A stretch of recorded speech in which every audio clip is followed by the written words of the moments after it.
The crisis began with a single locked account. An analyst's access abruptly revoked without warning.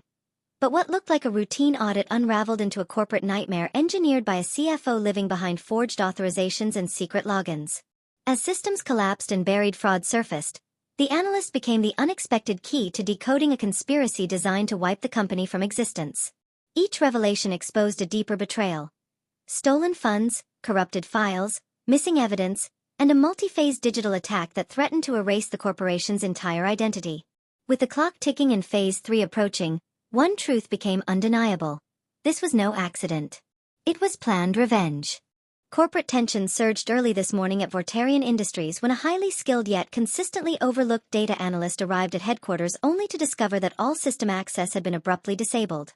Witnesses reported the analyst attempting multiple logins before facing the stark, unignorable warning: access denied.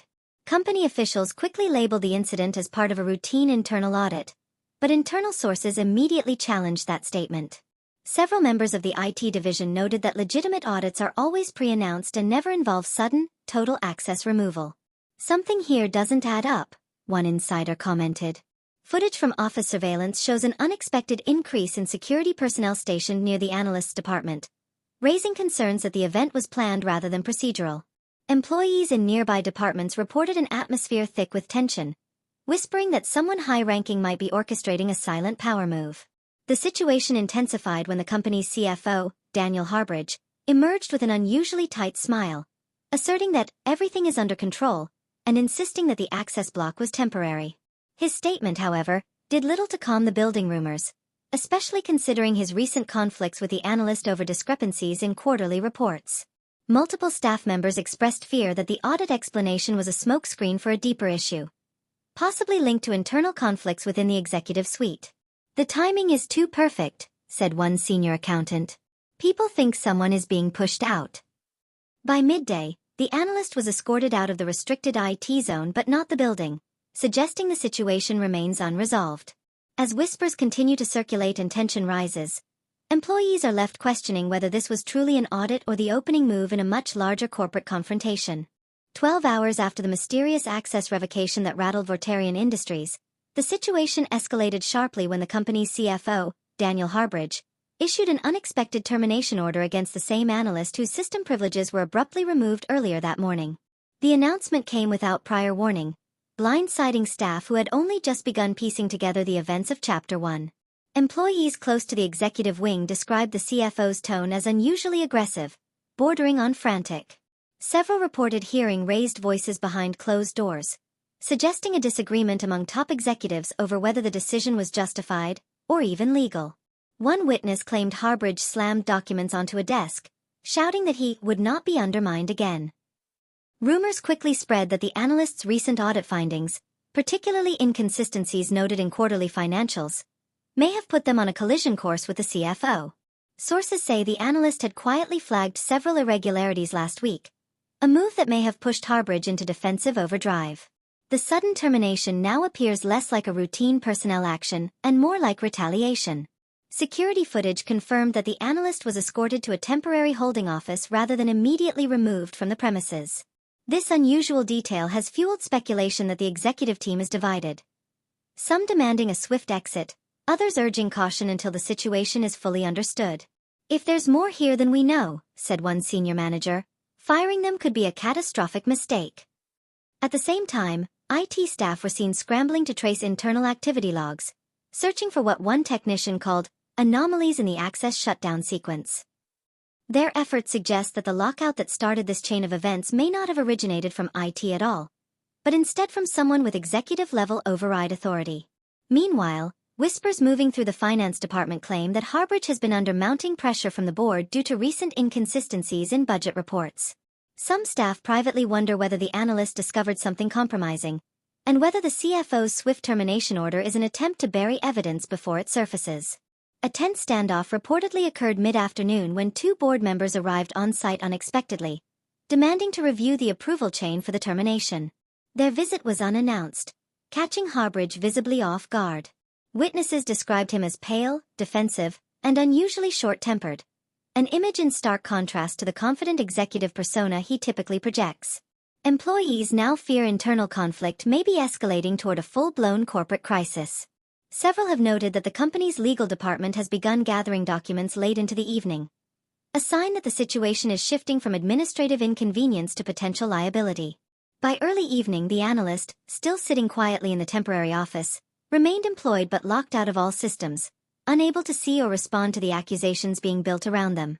Their calm demeanor, according to one guard, didn't look like someone defeated, but someone waiting. As the building lights dimmed, and the tension reached a breaking point, one thing became clear. The CFO's abrupt firing decision has set in motion a chain reaction he can no longer control.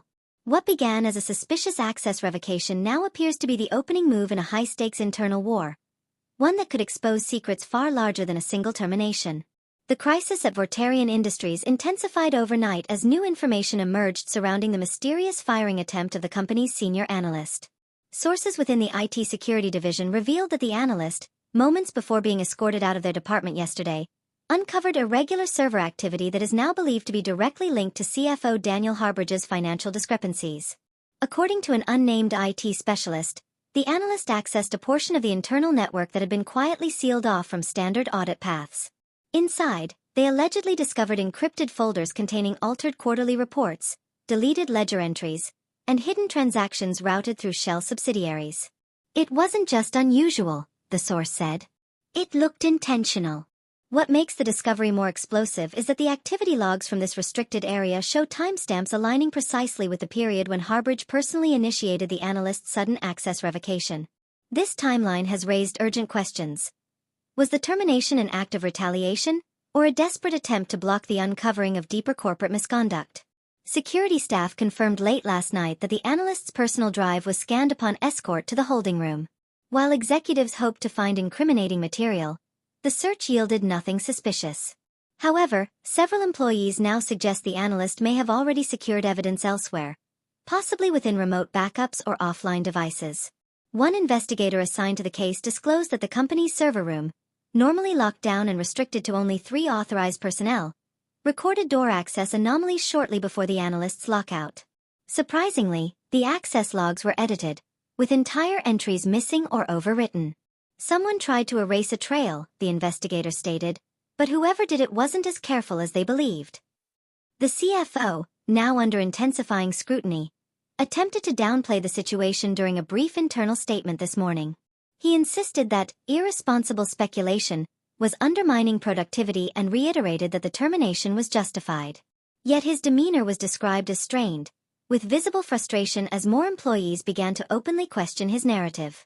Meanwhile, tension inside the building reached new heights when members of the board requested emergency access to the restricted financial folders discovered by the analyst. Their request was reportedly met with delays from Harbridge's office, further fueling suspicions that he may be obstructing an internal investigation. In a dramatic twist, security cameras captured a brief but telling moment. The analyst, still technically employed and confined to the holding room, was seen calmly writing notes as if preparing a detailed report. A guard present at the scene claimed the analyst displayed an unsettling confidence, adding, "It felt like they knew more than anyone realized." By midday, multiple departments were placed on standby as the board initiated a preliminary review of financial irregularities. Anxiety spread among staff, particularly those who had previously worked under the CFO, as rumors of forged signatures and off-book accounts resurfaced. As the day closed, one fact became undeniable. The analyst's unexpected discovery in the server room may be the key to unraveling a web of manipulation carefully constructed by the CFO. And while Harbridge fights to control the narrative, it appears the truth is already slipping out of his grasp. Hidden in the shadows of a server room he never expected anyone to enter. Shockwaves rippled through Vortarian Industries early this morning as IT teams detected something they described as impossible. The analyst, despite having their credentials formally deleted, appear to be accessing core systems from multiple internal nodes. Logs show precise, deliberate movements through financial archives, encrypted folders, and executive communication backups. IT supervisors insist no terminated employee should be able to breach the network. Yet the access signature matched the analyst's unique digital stamp exactly. It was surgical, one cybersecurity engineer said. Clean, controlled, and invisible until it wanted to be seen. Whoever is doing this knows our system better than the people who built it. Late last night, A confidential report was sent to the executive floor warning that a ghost access was navigating the deepest layers of Vortarian's infrastructure. This revelation triggered panic among senior management, especially CFO Daniel Harbridge, whose concealed financial discrepancies were already under investigation following the analyst's earlier discoveries. The CFO immediately attempted to frame the activity as sabotage orchestrated by a disgruntled former employee. However, the board quickly questioned how sabotage could occur when Harbridge himself ordered the analyst's access to be fully erased. The contradiction only deepened suspicions surrounding his earlier decisions. Sources close to the IT department now suspect that the analyst had anticipated the lockout days in advance, embedding a series of dormant backdoor credentials within forgotten legacy systems. These systems, rarely touched by modern staff, appear to have served as the analyst's silent entry points, enabling them to operate inside the network like a phantom. Meanwhile, internal chatter suggests the ghost access activity is not merely defensive but strategic.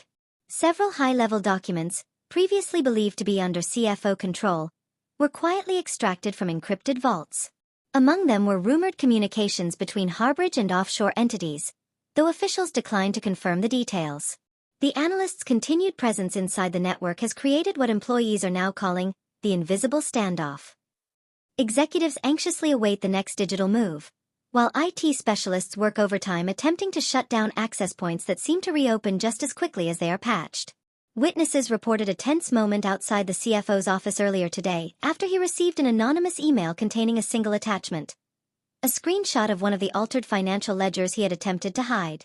The email had no message, no threats, just silent proof that someone was watching. This unsettling development prompted immediate intervention from the company's legal team, who advised postponing the analyst's formal termination paperwork pending further investigation. The CFO reportedly objected fiercely, only to be overridden by two board members demanding transparency. As Vortarian Industries struggles to regain control, one truth becomes unavoidable. The analyst, stripped of everything but their knowledge, has become an unseen force haunting the company's most protected systems. And with each silent movement, they tighten the digital noose around the CFO's collapsing empire. Vortarian Industries entered a state of full-blown emergency this morning after several board members received anonymous packets containing detailed evidence of financial irregularities previously hidden within the company's encrypted archives.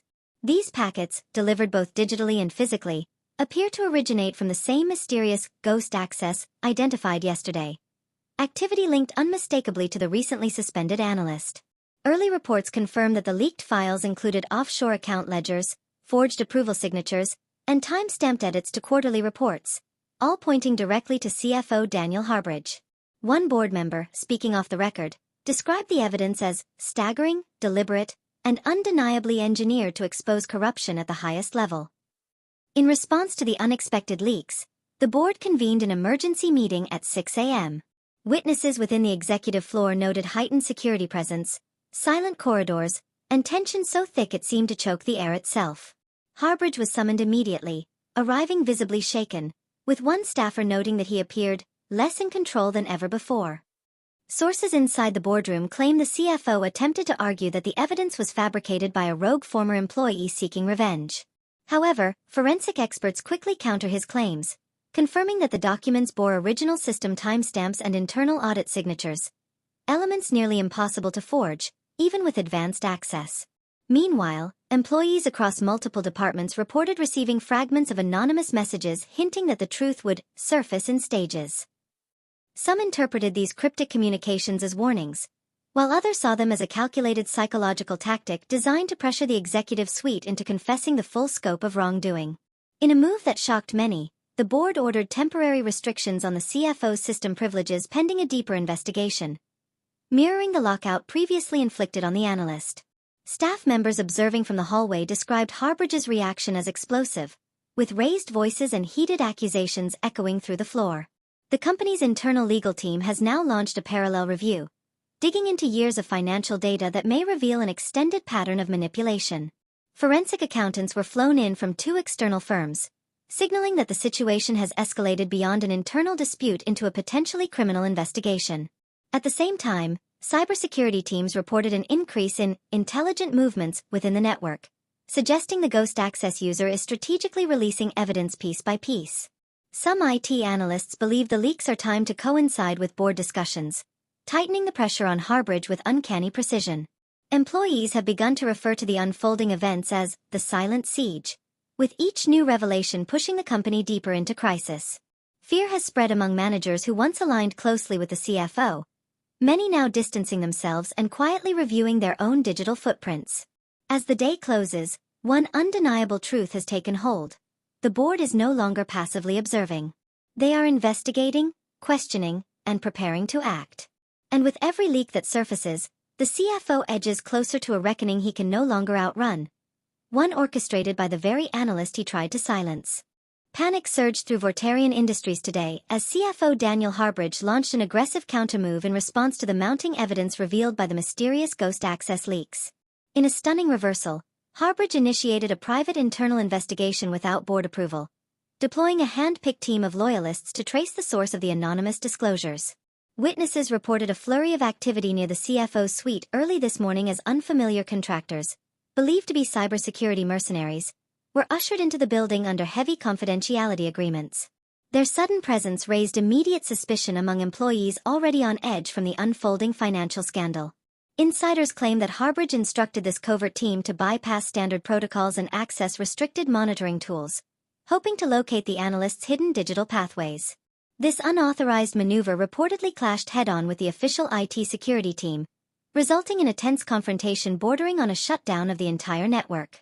At one point, the rogue investigators attempted to isolate several servers believed to contain trace signatures of the ghost access. However, just minutes after their attempt, the analyst's phantom presence struck back, triggering a coordinated series of silent system alerts across executive devices. It was like the network was talking directly to him, one technician said, responding to every move we made. In a dramatic and unsettling escalation, the CFO himself received a direct message through an obsolete internal communication tool long since retired from use. The message contained no text, only a single timestamp and location pointing to a vault of financial archives he had personally modified. Harbridge reportedly turned pale after opening it.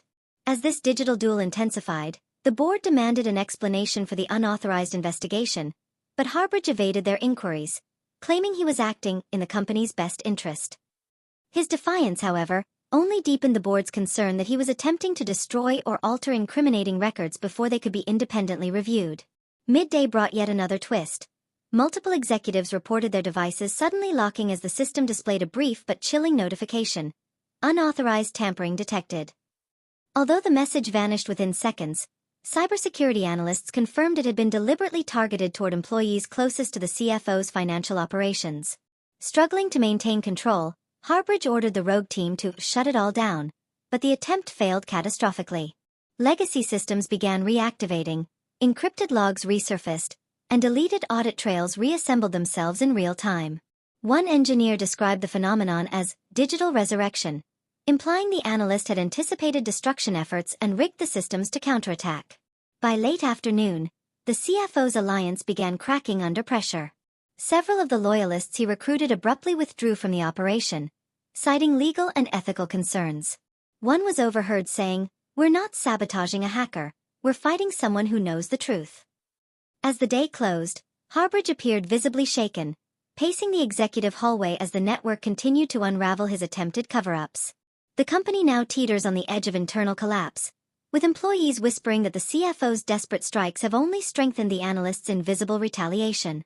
With each misstep, Harbridge digs himself deeper into a crisis he no longer controls, and the ghost in the system is tightening its grip. Vortarian Industries erupted into chaos this morning after the release of what employees are now calling the master file, a comprehensive dossier containing years of concealed financial misconduct linked directly to CFO Daniel Harbridge. The file appeared simultaneously across multiple executive devices at 8:01 a.m. sharp, delivered by the same ghost access presence that has haunted the company for days. Board members were the first to receive the explosive document, which compiled forged audit trails, hidden offshore transfers, and manipulated revenue forecasts. Forensic analysts confirmed that the data was structured too precisely to be random. It followed a clear narrative that exposed not only Harbridge's schemes but the methods he used to bury them. According to sources inside the emergency board session, the CFO attempted to deny the authenticity of the file.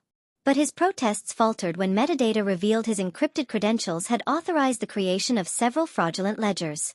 One board member reportedly asked him directly, "If this is fabricated, why does it use your biometric access stamps?" As Harbridge scrambled for explanations, the analyst's phantom signature rippled across the system once again, this time activating a hidden archive of internal messages showing the CFO instructing subordinates to falsify statements. The revelations were so damaging that two senior managers immediately walked out of the room rather than be associated with the scandal. The release was not limited to executives.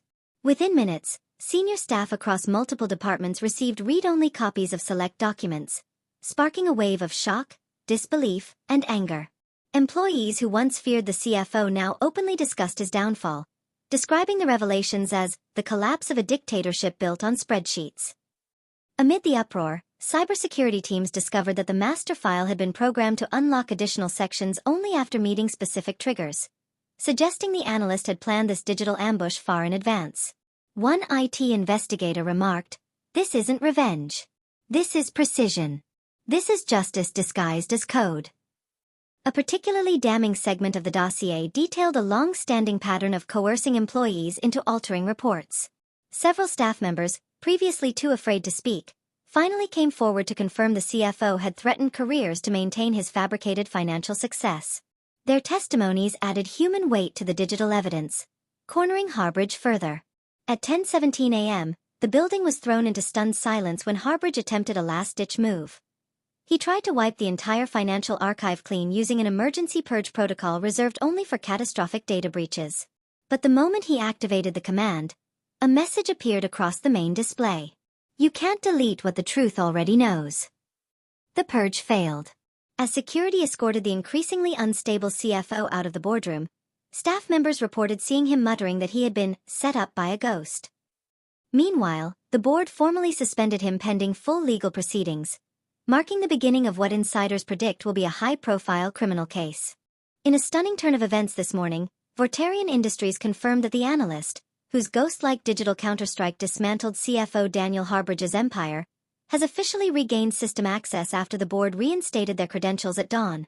The move, described by insiders as the first step toward cleansing the company, signals a dramatic shift in power within the corporation's highest ranks. Moments after access was restored, the network lit up with system stabilization signals, suggesting the Analyst had immediately begun repairing the damage caused by the CFO's desperate sabotage attempt in Chapter 6. IT teams reported seeing corrupted files reconstruct themselves and suppressed audit trails fully restore, almost as if the Analyst had prepared for this moment long before the crisis began.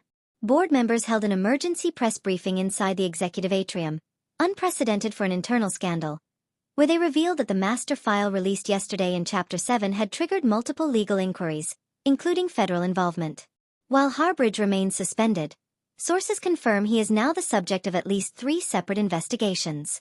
Yet the most dramatic development occurred when the Analyst, silent until now, submitted a formal written statement to the board. Instead of demanding compensation, reinstatement, or retaliation, the message simply read, "I'm not returning. My work here is finished." The concise declaration stunned executives, who had anticipated negotiations or confrontation. Employees across the building reacted with a mixture of admiration and disbelief. Many expected the Analyst to reclaim a senior role or even assume an interim leadership position. Instead, their refusal has amplified the aura of mystery that has surrounded them since the beginning of the crisis. An individual who dismantled corruption not for power, but for truth. As the company attempts to stabilize, internal chatter reveals that the board offered the Analyst a multi-million-dollar retention package to stay. The offer was reportedly ignored. A security guard who delivered the message to the Analyst's temporary office claimed the room was empty when he returned. Computer off, chair pushed in, badge left neatly on the desk. Meanwhile, the network continues to behave in ways that defy explanation. Legacy access nodes remain secured with new encryption signatures no one recognizes, and automated integrity scripts continue to run with clockwork precision. IT specialists believe the Analyst left behind self-sustaining safeguards, ensuring the company cannot fall back into manipulation. The CFO's now vacant office has become a symbol of the shattered regime he built. Employees have avoided the hallway entirely, describing an eerie sense of finality lingering outside the locked door. One staff member said, "It feels like the end of a storm, but also the beginning of something new." In an extraordinary gesture of transparency, The board released a partial copy of the restored financial records to internal departments, showing the extent of Harbridge's deceit. For many employees, it was the first time they fully understood just how deeply the analyst's actions had saved the company from collapse. By evening, the analyst was seen walking out of the building alone. No security escort, no company belongings, no farewell ceremony. Just a quiet departure into the night, leaving Vortarian to rebuild on the ashes of the truth they forced into the light. Just hours after the analyst's quiet departure from Vortarian Industries, the company was thrust back into turmoil when internal systems uncovered a new and deeply unsettling anomaly. One that experts say may represent the final and most dangerous remnant of CFO Daniel Harbridge's corruption. Despite the analyst's extensive cleanup, an encrypted subsystem buried beneath layers of obsolete architecture suddenly activated at 3:14 a.m. IT forensics teams were immediately alerted when the dormant program attempted to reroute financial assets toward an offshore account previously linked to Harbridge. The transfer was halted just seconds before completion, but the event has raised chilling concerns. The CFO's manipulation ran far deeper than anyone believed, and the analyst's departure might have left Vortarian vulnerable at a critical moment. Sources inside the overnight crisis team reported that the rogue subsystem was protected by a complex network of digital traps, making it far more advanced than any of Harbridge's known schemes. This wasn't just hidden, one engineer stated. It was designed to survive exposure. To activate only after everything looked safe. Speculation spread rapidly among executives that the analyst, had they remained, would have immediately recognized and neutralized the threat. Without their expertise, however, the forensic team struggled to decode the subsystem's encrypted framework. Their progress was described as painfully slow and dangerously incomplete. In a surprising twist, the board authorized the use of the analyst's restored credentials in hopes of triggering any automated systems they may have left behind. Their attempt was partially successful. Several self-defense protocols activated, isolating the hostile subsystem, but the root code remains locked behind encryption no one else can decipher. Rumors began circulating across multiple departments that the board is considering an unprecedented move, publicly requesting the analyst's return. Employees, still reeling from the revelations of recent days, expressed doubt the analyst would respond. They walked away from everything, one staff member said. Maybe this company doesn't deserve them back. As pressure intensified, a cryptic message appeared in the logs of the quarantine subsystem. The message contained no direct threat, but referenced internal documents only two people had ever accessed: Harbridge and the analyst. The discovery sent shockwaves across the executive floor, igniting fierce debate about the subsystem's true origin. Some IT specialists now believe the anomaly may not be an attack, but a failsafe created by the analyst before leaving. A final test, a digital tripwire designed to reveal any remaining traces of corruption. But without the analyst present to confirm, executives are torn between hope and fear. The board has locked down all financial operations pending resolution of the incident. Employees were instructed to avoid speculation, but whispers still raced through the building. Some now wonder whether the analyst's departure was truly voluntary, or part of a larger plan whose final stage has just begun. As midnight approaches, the company stands on the edge once again, caught between the remnants of Harbridge's empire and the lingering fingerprints of the analyst who toppled it. And in this tense silence, one question echoes everywhere. Is the analyst truly gone? Or are they still watching from the shadows? Authorities returned to the headquarters at dawn, marking the third consecutive day of escalating corporate turmoil. What began as a suspicious access revocation has now evolved into a full-scale inquiry uncovering layers of concealed activity. The tension inside the building is described by staff as radioactive, with every department bracing for the next revelation. Investigators have confirmed that the analyst's testimony from the previous chapter triggered an unexpected breakthrough: an undisclosed administrative login buried deep within the finance servers. This login, traced back more than 16 months, had been granting silent, God-level system privileges. Yet no official record shows it ever being approved. Experts claim such access could only have been created by someone with executive authority. Shockingly, early forensic analysis suggests that this shadow login accessed payroll, vendor payouts, investment transfers, and even internal email routing. Employees now wonder whether the CFO could have orchestrated the elaborate scheme alone, or if the web of corruption extends deeper into the board. One investigator was overheard calling the discovery the first real crack in the dam. The analyst, still barred from normal duties, was escorted into a high-security conference room where investigators replayed digital footprints tied to the secret login. According to internal chatter, the analyst immediately recognized patterns that aligned with abnormalities they had flagged months ago. Abnormalities that the CFO had personally dismissed as system noise. The newsroom erupted midday when whispers began circulating that several senior managers abruptly left the building carrying sealed envelopes. Though HR refuses to comment, employees claim those envelopes contained temporary suspension notices tied to the investigation. The CFO, meanwhile, has remained unseen for 36 hours. Dramatic developments intensified when the company's external auditing partner released a short statement confirming that multiple financial inconsistencies appear to have been intentionally concealed. This bombshell pushed the board into an emergency session, forcing executives to confront the possibility that the corporation's top finance office may have created a covert pipeline for redirection of funds. As panic spread, security teams began restricting movement on several floors, effectively locking down the entire finance wing. Staff described the atmosphere as a silent evacuation, with frightened employees avoiding eye contact as investigators combed through files and server logs. For many, the company no longer feels like a workplace. It feels like a crime scene. The analyst's role has shifted dramatically. Once dismissed, now essential, they were asked to walk investigators through the timeline of digital abnormalities connected to the CFO's alleged scheme. Eyewitnesses say the analyst spoke with sharp precision, each revelation tightening the noose around whoever engineered the shadow access. Late in the evening, investigators recovered a final piece of evidence from a secure folder the CFO attempted to erase. The folder contained encrypted messages referencing the contingency plan, along with a date, tomorrow. While the contents remain locked, the implication sent a wave of dread across the newsroom.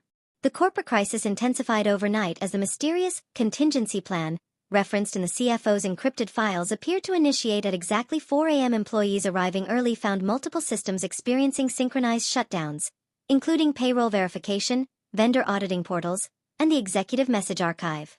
IT teams described the event as a deliberate, pre-coded cascade, not a random failure.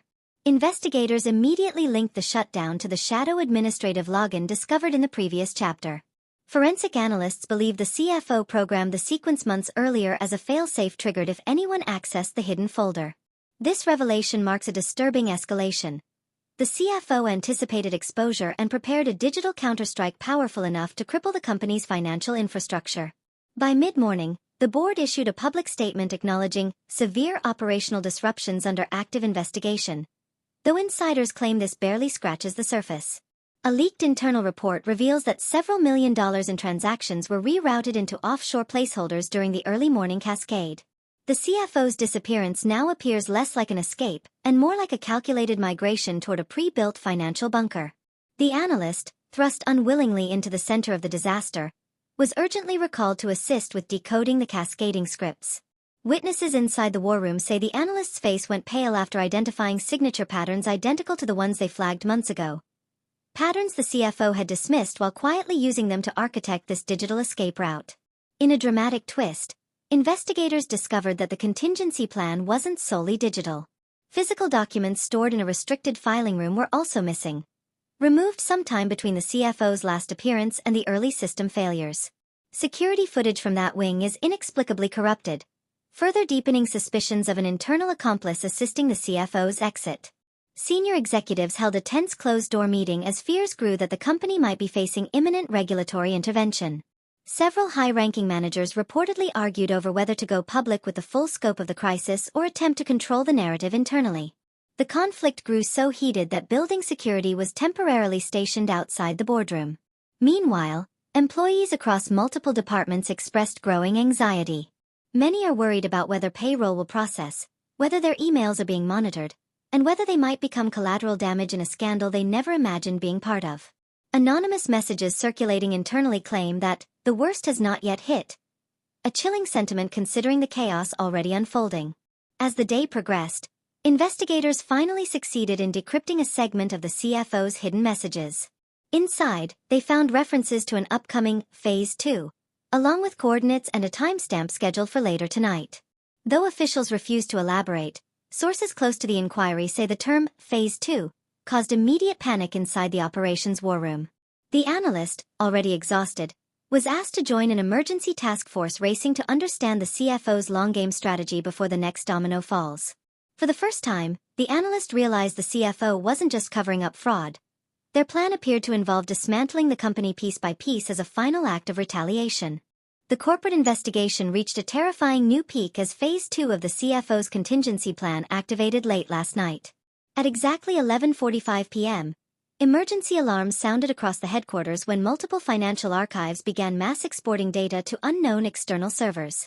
Investigators immediately classified the event as an active corporate breach, prompting a full lockdown of all internal systems.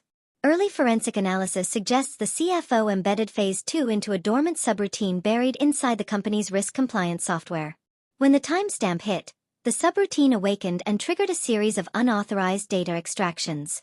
Experts say the level of sophistication is borderline espionage grade, implying long-term planning and a deep understanding of the company's digital skeleton. The analyst, now functioning as an emergency consultant despite still being officially locked out of normal access, was rushed into the crisis hub as the breach unfolded. Inside, their worst fears materialized. The patterns behind the data exports matched the CFO's earlier manipulations, but this time on a scale large enough to compromise years of financial history.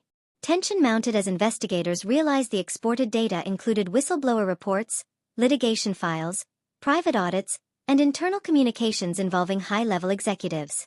The potential fallout is catastrophic. If the CFO releases these files publicly, the company could face criminal liability, shareholder collapse, and immediate government seizure. Shortly after midnight, a chilling discovery deepened the crisis. The external server receiving the data dump was traced to a remote location registered under an anonymous shell corporation. A familiar signature was found within the server metadata, a cryptic 3-symbol mark the CFO once used internally to denote projects too sensitive for documentation. Investigators believe this confirms the CFO's direct involvement. Meanwhile, employees working late were evacuated from the top floors as the breach spread through peripheral systems. Some described seeing red warning banners across every monitor, accompanied by automated messages claiming, "This is only the beginning." Authorities haven't verified the authenticity of the messages, but their timing coincides precisely with Phase 2's activation. Board members convened an emergency teleconference, but the meeting quickly descended into chaos. Several directors reportedly panicked upon learning that communications involving their own departments were part of the stolen datasets. Tempers flared as blame ricocheted across the virtual room, with some members accusing others of enabling the CFO's unchecked power for years. In the midst of the turmoil, investigators uncovered a disturbing clue. An incomplete script inside the breach logs labeled Phase 3, pending. The script appeared to target internal authentication structures, suggesting an even more destructive sequence that could erase or alter identity records across the entire organization. One forensic specialist described it as corporate identity extinction. As dawn approached, the analyst was tasked with identifying any possible way to interrupt the upcoming Phase 3.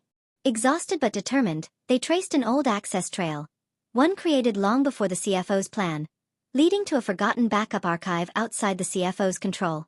The team now believes this archive may hold the only uncorrupted snapshot capable of restoring the company after the coming attack. In the end, the truth roared through the corporation like a storm no firewall could contain. The analyst's revoked access had been the first clue in a labyrinth engineered by a CFO who hid betrayal beneath authority, forging a digital empire in the shadows. Each chapter revealed deeper layers of corruption: clandestine logins, collapsing systems, stolen data, and a contingency plan designed